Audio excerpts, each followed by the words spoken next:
Hi, I'm Scott. Welcome to Farmerizestuff. Today we're going to rescue an overgrown bed of iris. Since we've lived in this house, we've never seen these iris bloom. By digging these iris up, breaking the rhizomes apart, we're going to reinvigorate this batch of flowers. And the plan is to plant them in a better spot. Before we start digging these iris up, we need to get rid of some of these branches hanging down from the tree that are in the way. It's a nightmare to work under them, and I really don't like the idea of picking up a bunch of ticks. If you have old irises at home that don't bloom, don't tear them out and throw them away. Tear them out, divide them, and replant them. It's like getting free irises. The plants will be happier, and you're going to love the blooms. My plan is to use this small fork to pull the rhizomes from the ground.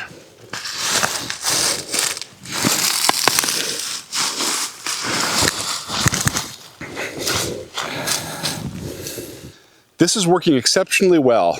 I've got nice healthy rhizomes, good root structure.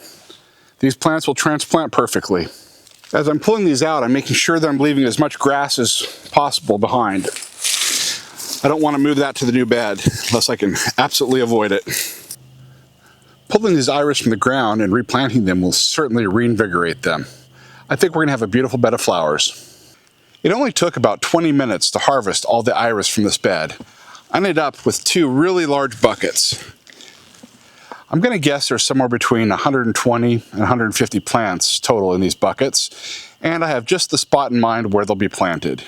If you enjoy gardening as much as I do, please subscribe to my channel and like this video. I laid this iris bed out by using my tape to mark a line 6 feet out from the trunk all the way around the circle, and I marked the circle with this spray paint. Here's the new home for all of these iris.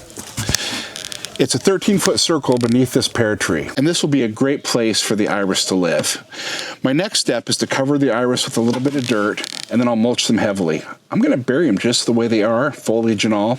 It won't matter. They'll survive and they'll come up. This area is pretty much free of vegetation because I did some serious damage to the lawn when I installed the new water main. Because there's no grass or weeds to compete with, putting the iris directly on the earth and then covering them will work perfect.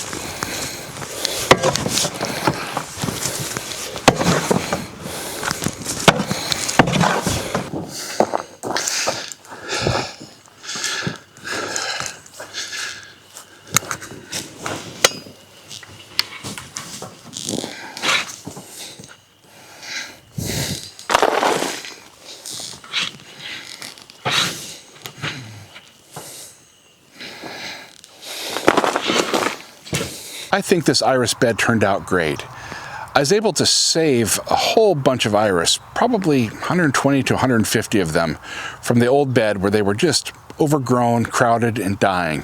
Here they're going to thrive. They have lots of room to grow. I think I spent around $50 on this project between the commercial garden soil I had in bags in the shop and then the wood chips that I got from Cushman. Well worth the effort, well worth the cost. And then in about 3 or 4 years, we're going to be able to divide these iris and probably double or triple what we have. We're going to have iris for many years and we'll be able to plant them everywhere. If you enjoy how-to projects like this and putting around the garden, please subscribe to Farmerizestuff. Your support means a lot to me. It keeps me motivated to make videos. Until next time, we'll see you then.